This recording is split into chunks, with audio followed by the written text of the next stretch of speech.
blood is a fluid connective tissue. अब why we will say fluid connective tissue?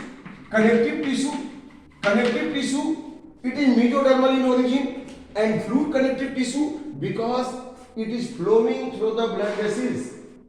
Heart pumps and flow all over the body through the blood vessels, artery, vein and capillary. Tissue a group of cells, but here group of cells are present in the blood, but they are free. They can flow from one place to other. जैसे हमारा हाथ है, इसमें जो muscle है वो भी tissue है, मस्कुलर टिश्यू, बट वो फिक्स है. अब यहाँ जो सेल है मूव करके इधर नहीं आएगा, वो वहीं पे रहेगा, लोकलाइज है. लेकिन ब्लड में जो सेल्स है, RBC, WBC, platelets, they can move like a army all over the body. WBC as a army, platelets भी है, ये ब्लड क्लॉटिंग में मदद करते हैं इंजर्ड टिश्यू में. आरबीसी है, ऑक्सीजन कोड होता है, उधर CO2 लाता है. कितना परसेंट CO2 लाता है? लगभग 23%. 20 से 25% CO2 वो हीमोग्लोबिन के साथ आता है, बाकी तो बाइकार्बोनेट के रूप में पहले बता चुका हूं. लेकिन यहाँ पे blood is a fluid connective tissue. इसका मतलब आपको समझ आ गया होगा कि ये लिक्विड फॉर्म में है. किस फॉर्म में है बच्चों? लिक्विड फॉर्म में है. तो ब्लड कंसिस्ट ऑफ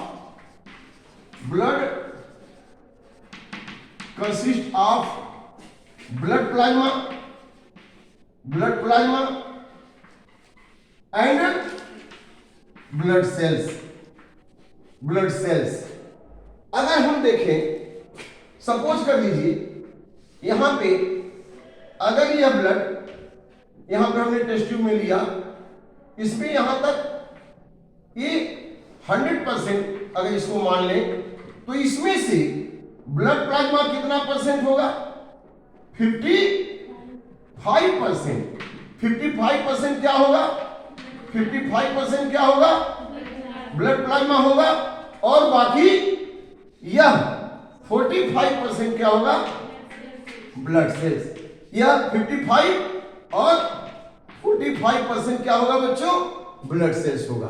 तो अगर इसको हम 100% ब्लड मान लें, तो उसमें से 55% ब्लड प्लाज्मा और 45% ब्लड सेल्स है. अब ब्लड प्लाज्मा वो लिपिड मीडियम, उसी के अंदर में ब्लड सेल्स तैरते हैं. तो ब्लड प्लाज्मा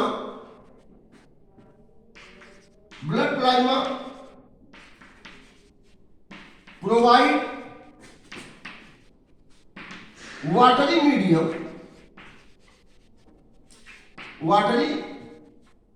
और लिक्विड मीडियम. यहां वाटरी क्यों कहते हैं? 90% वाटर ही है उसमें. Watery medium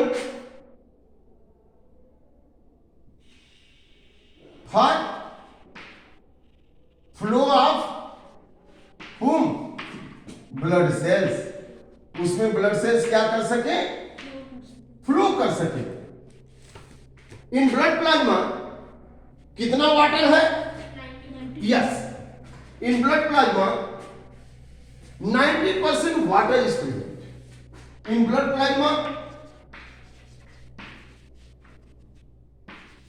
90% water. अगर हम यहां पर देखें ब्लड को, सपोज ये ब्लड है, तो ब्लड को हम दो भाग में बांट दें. यहां कौन कौन भाग? ब्लड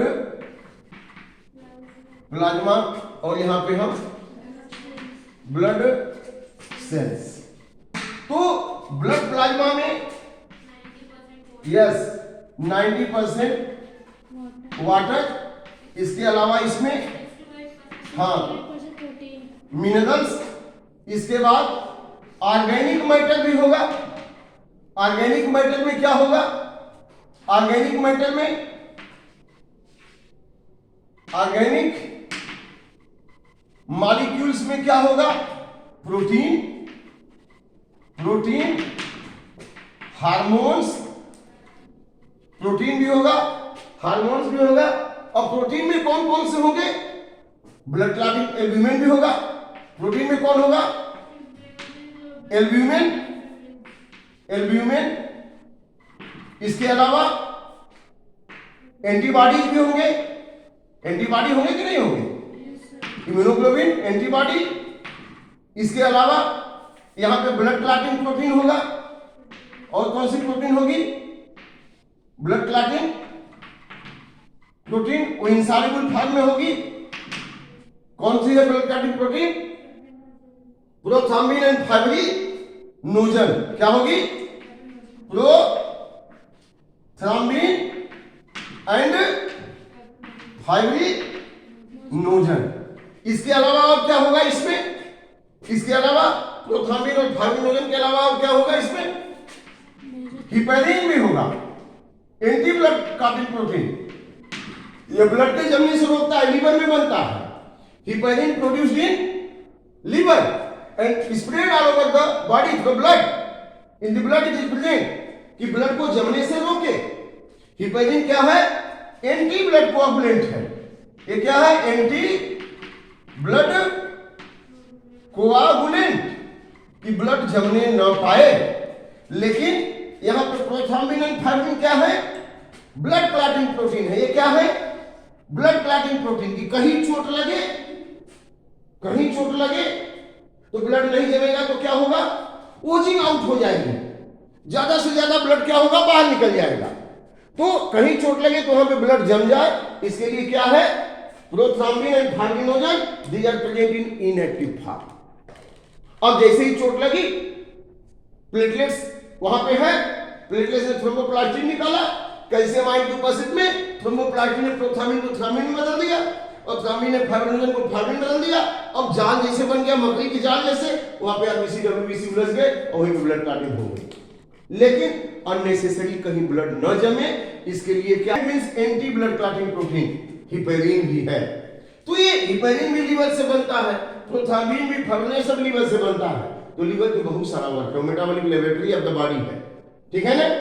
अब यहाँ पे एल्ब्यूमिन है, ये ब्लड के ऑस्मोटिक प्रेशर को मेंटेन करता है, कंसंट्रेशन को, ताकि ब्लड प्रेशर बना रहे।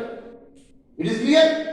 और एंटीबॉडी है, ब्लड की इम्यूनिटी को, हमारी बॉडी की इम्यूनिटी को बनाते हैं। जैसे कोई एंटीजन आया, हमारा WBC बी लिम्फोसाइट एंटीबॉडी बनाता है, वो भी तो ब्लड में ही दौड़ेगा। बहुत सारे हार्मोन जो एंडोक्राइन ग्लैंड से निकलते हैं, वो हार्मोन भी ब्लड से ही जाएंगे डिफरेंट पार्ट ऑफ बॉडी में। That is clear. तो प्लाज्मा में ये मिनरल में कौन कौन से होंगे? कैल्शियम आयन हो सकते हैं, मैग्नीशियम आयन हो सकते हैं, बाइकार्बोनेट होगा, है ना। तो बाइकार्बोनेट किस रूप में होगा? Sodium bicarbonate, potassium bicarbonate. तभी तो ब्लड का पीएच क्या होता है? एल्कलाइन की एसिडिक? एल्कलाइन होता है। ब्लड का पीएच एल्कलाइन होता है, एल्कलाइन सॉल्ट भी उसमें है। That is clear. तो ये रहा ब्लड प्लाज्मा। इसके बाद ब्लड सेल्स। ब्लड सेल्स में कौन कौन होंगे बेटा? ब्लड सेल्स में आरबीसी, यस, आरबीसी को एरिथ्रोसाइट भी कहते हैं, एरिथ्रोसाइट। और फिर डब्ल्यूबीसी को ल्यूकोसाइट कहते हैं, ल्यूकोसाइट्स। और फिर प्लेटलेट्स। तो ये जो ब्लड सेल है 40% पार्ट ऑफ और 45% पार्ट ऑफ ब्लड है, इसमें आरबीसी, डब्ल्यूबीसी एंड प्लेटलेट्स। तो हम लोग ब्लड सेल्स को थोड़ा डिटेल में देखते हैं अभी। ब्लड सेल्स, तो बेसिकली ब्लड सेल्स में आरबीसी ब्लड सेल्स, इनको फार्म सेल्स भी कहते हैं। ब्लड सेल्स में red blood cell, erythrocyte. Erythro means red, erythrocytes, इसको आरबीसी या इसी को रेड ब्लड सेल क्या कहेंगे? रेड ब्लड कार्पसेल्स कहते हैं, रेड ब्लड कार्पसेल्स, क्योंकि इनका न्यूक्लियस तो रिप्लेस, पहले तो सेल ही है, लेकिन जब आरबीसी बनने लगते हैं तो उसमें हीमोग्लोबिन आ जाता है न्यूक्लियस की जगह। अच्छा ये बताओ, अर्थवन में आरबीसी नहीं होता फिर भी उनका ब्लड रेड होता है? yes, और हम लोगों में आरबीसी होता है और आरबीसी में हीमोग्लोबिन होता है, इसलिए रेड होता है। आरबीसी में हीमोग्लोबिन है तभी ना रेड है। हीमोग्लोबिन हट जाए तो आरबीसी रेड थोड़ी दिखाई देगी, तब वो आरबीसी तो है ही नहीं। हीमोग्लोबिन रेड कलर का होता है, पिगमेंट, रेस्पिरेटरी पिगमेंट है, तो हीमोग्लोबिन रेड है, इसलिए हमारा आरबीसी रेड है और इसलिए हमारा ब्लड भी रेड है, दिखता है। तो अर्थवन में तो आरबीसी होता ही नहीं, लेकिन उसका भी ब्लड रेड है। यस, उसमें हीमोग्लोबिन ब्लड में ही डिजॉल्व होता है, The Arthrovan blood do not contain RBC but contain hemoglobin. That is why. तो इसका मतलब red color of the blood is due to hemoglobin. It is clear? Yes, sir. हाँ, और इसमें पिगमेंट है. तो RBC erythrocyte, WBC leucocyte, WBC या इसको कहते हैं white blood cell, white blood cell इसको कहिए. इसमें न्यूक्लियस होता है. इसमें क्या होता है? न्यूक्लियस होता है. अब थ्रोम्बोसाइट, इनमें प्लेटलेट्स इनको कहते हैं. डिस्क स्मॉल डिस्क की तरह होते हैं, इसलिए इनको क्या कहते हैं बच्चों? प्लेटलेट्स कहते हैं. अब RBC in the embryonic stage RBC is produced in liver cell, but as the fetus grows and develop bone, then it start producing in bone marrow. तो bone marrow में बनने लगता है RBC. और RBC सबसे पहले जब बना इर्थ्रोब्लास्ट सेल से तो उसमें न्यूक्लियस था, लेकिन अब उसका काम है ऑक्सीजन ढोना, तो nucleus is replaced by haemoglobin. Nucleus किससे रिप्लेस हो गया? हीमोग्लोबिन से. हीमोग्लोबिन आ गया आरबीसी में. क्या आ गया बच्चों? हीमोग्लोबिन आ गया. तो हीमोग्लोबिन आने से, एचबी आने से, अब आरबीसी कैसा हो गया? रेड कलर का. तो in the adult it is produced in कहां? तो सारे सेल ही तो बोन मैरो में बनते हैं. जितने भी आरबीसी डब्ल्यूबीसी सब है, सब बोन मैरो में ही बनते हैं. बोन मैरो में बनता है.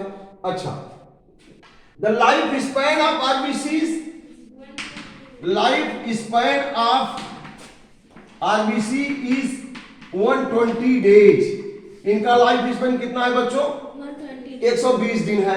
हर 120 दिन के बाद आरबीसी काम नहीं करता, अपना काम बंद कर देता है, फिर स्प्लीन में जाकर के उसको डिकम्पोज कर दिया जाता है. That's why spleen is called as graveyard of RBC. Spleen को आरबीसी का ग्रेवयार्ड कहते हैं, लेकिन खाली ग्रेवयार्ड ही नहीं कहते हैं. स्प्लीन में आरबीसी स्टोर भी होते हैं, इसलिए उसको ब्लड बैंक भी कहते हैं. और वहां जो नॉन फंक्शनल आरबीसी टूटते हैं, उसका आयरन निकाल के फिर बोन मैरो को चला जाएगा, फिर वहां हीमोग्लोबिन उससे बनेगा. और बाकी जो है पोर्फायरिन से उसके जो है जो पिगमेंट निकलते हैं, बायोग्लोबिन बाइलबर्डिन, वही बायोग्लोबिन बाइलबर्डिन पित्तरस लीवर जो है कलेक्ट करके कहा दे देता है? बाइल जूस के रूप में. और वह जो है फिर आएगा डिओडेनम में. तो बाइल जूस एंजाइम नहीं है, बट वो डाइजेशन मदद करता है, क्योंकि उसमें अल्कलाइन साल्ट है, अल्कलाइन मीडियम देता है, इफेक्ट का एमल्सिफिकेशन करता है. लेकिन वो एक साधन है बायोग्लोबिन बाइलबर्डिन को सही से बाहर निकालने का. डिओडेनम में आया, वहां से एलिमेंट्री कैनाल्स होके बाहर निकल जाएगा. लेकिन काम क्या करता है? अल्कलाइन मीडियम भी दे देता है पचाने के लिए भोजन, और इमल्सिफिकेशन ऑफ फैट करता है, ताकि फैट का डाइजेशन हो जाए. तो यहां पर आरबीसी का लाइफ स्पैन 120 डेज है. और हमारे नॉर्मल पर्सन में ब्लड में आरबीसी कितना होता है? तो यह जो है 48 to 55 लाख पर क्यूबिक, ये जो है ये ब्लड आरबीसी होता है. ठीक है ना? तो 45 to 55 लाख पर क्यूबिक एमएम. एक क्यूबिक एमएम ब्लड में 45 to 55 लाख ए आरबीसी होते हैं. और जब पुरानी टूटती हैं तो उतनी नई फिर बन जाती है बोन मैरो में. लाइफ स्पैन इनका 120 डेज. ओल्डर वन कहाँ स्प्लिट होगा? स्प्लीन में, इसलिए उसको ग्रेवयार्ड भी कहते हैं आरबीसी का. और वहां पे आरबीसी इकट्ठा भी रहते हैं नॉर्मल, तो उनको ब्लड बैंक भी कहते हैं. अब आरबीसी का काम क्या है? रेस्पिरेशन वाले चैप्टर में देखा, RBC play important role in transport of oxygen in the form of oxy haemoglobin. Oxy haemoglobin के रूप में यह जो है ऑक्सीजन को क्या करता है? ढोता है. ऑक्सीजन को ढो के कहां ले जाता है? टिश्यू में. और टिश्यू से कार्बामिनो हीमोग्लोबिन के from tissue in the form of carbamino haemoglobin transport क्या, CO2 from tissue to lungs. Carbon immunoglobulin के रूप में क्या ले आता है, कार्बन डाइऑक्साइड। केवल कितना परसेंट, केवल 23%, 20 to 25 माने 23% CO2 को कार्बन इम्यूनोग्लोबुलिन के रूप में हीमोग्लोबिन ले आता है लंग्स के टिश्यू से। लेकिन ऑक्सीजन तो वो मैक्सिमम वही होता है, 5% की ब्लड प्लाज्मा से जाएगा, मैक्सिमम आरबीसी ही हीमोग्लोबिन को टिश्यू तक पहुंचाता है। तो ये रहा है आरबीसी का काम बच्चों। इसके बाद हम लोग डब्ल्यूबीसी की बात करेंगे। अब डब्ल्यूबीसी या प्लेटलेट्स, ये प्लेटलेट्स कितने तरह के हैं, प्लेटलेट्स बेसिकली 2 तरह के हैं। ये leucocyte, WBC white blood cells. White blood cells are basically 2 types, granulocyte, कौन कौन से हैं, ग्रेन्युलोसाइट एंड एग्रेन्युलोसाइट। अब ग्रेन्युलोसाइट में 2 तरह के हो गए, इस ग्रेन्युलोसाइट में 2 तरह के हो गए, कौन कौन, ग्रेन्युलोसाइट में 3 तरह के हो गए, न्यूट्रोफिल, कौन हो गया, न्यूट्रोफिल, बेसोफिल एंड इओसिनोफिल। कितने तरह के हो गए, 3 तरह के हो गए, ग्रेन्युलोसाइट 3 तरह के हो गए। तो लिख लीजिए, ग्रेन्युलोसाइट कंटेन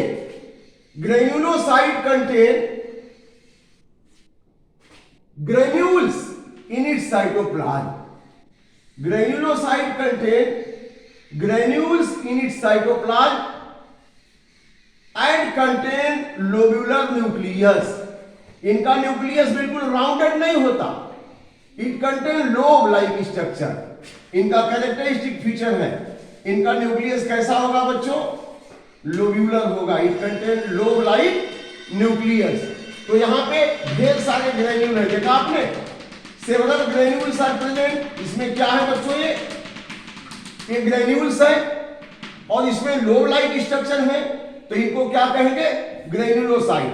लेकिन ग्रेन्युलोसाइट में कौन सा है, न्यूट्रोफिल।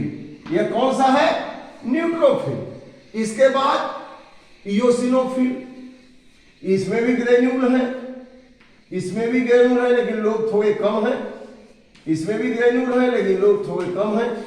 और यह हो गया, इसमें भी ग्रेन्यूल है, ये ग्रेन्यूल है। और यह जो है बेसोफिल, क्या है, बेसोफिल। और तीसरा है इसमें भी लोब लाइक स्ट्रक्चर। तो क्या आपने लिखा, it contain lobular nucleus and contain large number of grain. अब नीट एग्जाम में पूछ देगा, which one WBC contain lobular nucleus, agranulocyte और ग्रेन्युलोसाइट। तो ग्रेन्युलोसाइट कितने तरह के, न्यूट्रोफिल, बेसोफिल और इओसिनोफिल। इसको एसिडोफिल भी कहते हैं, इओसिनोफिल। अब पूछ देगा, which one of the following is not a granulocyte, not granulocyte, neutrophil, basophil, acidophil and lymphocyte. Lymphocyte में ग्रेन्यूल नहीं होता, तो यह एक ग्रेन्युलोसाइट है। इन तीनों को क्या कहेंगे बच्चों, ग्रेन्युलोसाइट।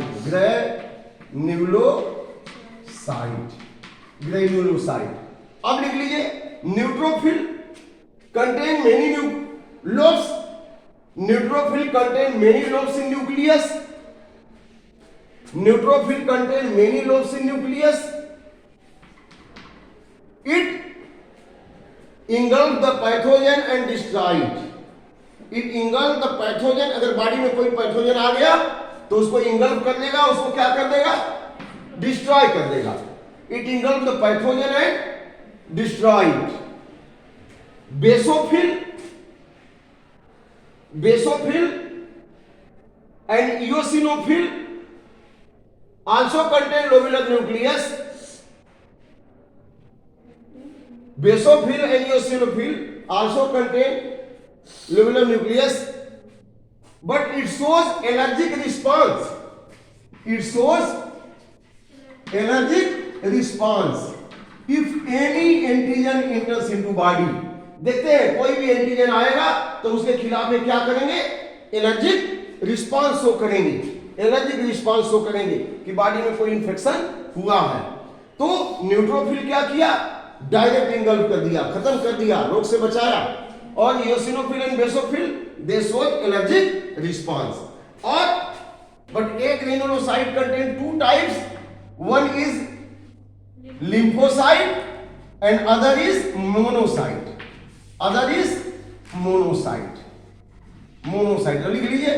एक granulocyte do not contain granules in cytoplasm, एक granulocyte do not contain granules in cytoplasm, it is two types, it is two types, lymphocyte and monocyte। lymphocyte contain rounded nucleus, इनका nucleus कैसा है, rounded है। Lymphocyte contain rounded nucleus. B lymphocyte release antibody to destroy the pathogen. ये क्या करेगा, जैसे neutrophil तो direct engulf कर दिया, लेकिन ये पुलिस की तरह है। पुलिस किसी बदमाश को, चोर को पकड़ के पहले थाने ले जाएगा, फिर कोर्ट में जाएगा, कोर्ट जजमेंट करेगा। लेकिन कमांडो तो शूट करते हैं, तो न्यूट्रोफिल लाइक ए कमांडो। लेकिन ये लिम्फोसाइट क्या है, वो एंटीबॉडी निकालेगा, एंटीबॉडी उसको डिस्ट्रॉय करेगा पैथोजन को, ठीक है ना। जैसे यहां कोई पैथोजन आया तो बी लिम्फोसाइट क्या करेगा, एंटीबॉडी निकालेगा। टी लिम्फोसाइट तो इंगल्फ कर देगा, लेकिन बी लिम्फोसाइट एंटीबॉडी निकालेगा। तो lymphocyte contain what type of nucleus, rounded nucleus, and it release antibody to destroy the pathogen. अब दूसरा है monocyte. Monocyte contain kidney shaped nucleus या बीन सीड शेप्ड न्यूक्लियस। ये ध्यान रखिए, ये नीट में पूछा जा सकता है कि किसमें bean seed shaped, kidney shaped nucleus होता है। न्यूट्रोफिल, बेसोफिल, लिम्फोसाइट, मोनोसाइट में। तो monocyte contain, yes, monocyte contain bean seed shaped या kidney shaped nucleus. It phagocytic in nature, जैसे न्यूट्रोफिल है फैगोसाइटिक, वैसे ही it phagocytic in nature. It engulf the pathogen and destroy. It engulf the pathogen and destroy. Pathogen को engulf करेगा और क्या करेगा, डिस्ट्रॉय कर देगा। तो ये दोनों किस कैटेगरी में आ गए बच्चों, ए ग्रेन्युलोसाइट, ए ग्रेन्युलोसाइट।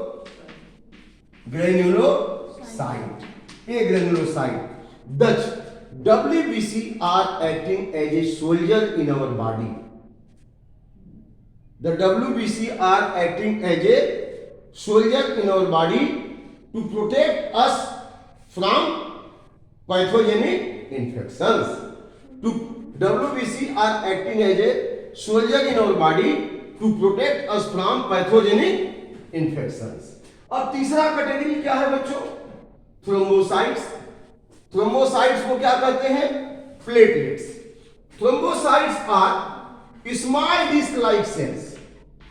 थ्रोम्बोसाइट्स, प्लेटलेट्स, जैसे बुक है, बुकलेट माने छोटी बुक, वैसे platelets means small disc like structure. तो प्लेटलेट्स, इनको हम क्या कहते हैं, थ्रोम्बोसाइट्स या platelets. Thrombocytes are small disc like cells. Thrombocytes are small disc-like cells which plays important role in blood clotting into injured tissue. It plays important role in blood clotting into injured tissue. कैसे? Suppose any tissue get in any part of the body tissue. Suppose यहाँ tissue क्या हो गया? Injured हो गया, cut गया। तो यहाँ पे प्लेटलेट्स स्टार्ट रिलीजिंग। प्लेटलेट्स, ये जो प्लेटलेट्स हैं क्या करेंगे बच्चों, इंजर्ड टिश्यू में ऐसे घूमते रहेंगे, कोई काम नहीं। लेकिन जैसे ही यहाँ इंजर्ड टिश्यू हुआ, प्लेटलेट्स रिलीज थ्रोम्बोप्लास्टिन। क्या निकालेंगे, thromboplastin, a blood coagulating factor. Platelets release thromboplastin. अब thromboplastin in the presence of calcium ion convert prothrombin. मैंने पहले ही बताया है कि प्रोथ्रम्बिन सीक्रेटेड फ्रॉम लीवर से, बताया था। प्रोथ्रम्बिन वो प्लाज्मा में रहता है, इनएक्टिव स्टेज में है। Prothrombin, thromboplastin prothrombin. ये थ्रम्बिन का प्रोथ्रम्बिन कहाँ बना? लीवर सेल में बना, ब्लड में रहेगा, इनएक्टिव है, सॉल्युबल फॉर्म में है। और जैसे ही चोट लगा इंजर्ड टिश्यू में, वहां पे प्लेटलेट्स ने क्या निकाला? Thromboplastin in the presence of calcium ion, prothrombin get convert into thrombin. किसमें बदल गया बच्चों? थ्रम्बिन में। और thrombin convert inactive fibrinogen. Fibrinogen भी कहां बना था? लीवर में, और वहां से बन के ब्लड में आ गया था, प्लाज्मा में। तो prothrombin get convert thrombin in the presence of thromboplastin calcium ion and fibrinogen in the presence of thrombin get converted into fibrin। Fibrinogen किसमें बन गया? बदल गया फाइब्रिन में। अब जैसे ही फाइब्रिन बदला, बिल्कुल थ्रेड लाइक स्ट्रक्चर, एक प्रोटीन है, थ्रेड लाइक स्ट्रक्चर अपीयर और जाल बना लिया। जैसे मकड़ी है अपना सलाइवा से फीड करती है, जैसे जैसे दौड़ती है और हवा के संपर्क में आके जाल बन जाता है, वैसे ही फाइब्रिनोजन अब एक्टिव फाइब्रिन बदल गया। Then form wave like structure at the wound, और वहां पे तमाम सारे ब्लड सेल्स क्या होंगे? यहाँ पे उलझ जाएंगे और क्या हो जाएगा? Blood clotting. Blood clotting why? To check the oozing of blood.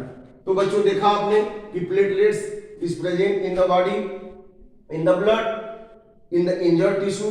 Platelets release thromboplastin. Thromboplastin is a blood coagulating factor in the presence of calcium ion, convert prothrombin into thrombin, and thrombin convert fibrinogen into fibrin, and blood clotting takes place. So you have seen the RBC carry oxygen, WBC as a soldier protect our body, and platelets helps in blood clotting in your tissue. So this is all about the blood cells. Later on we will discuss about the blood group. Thank you very much.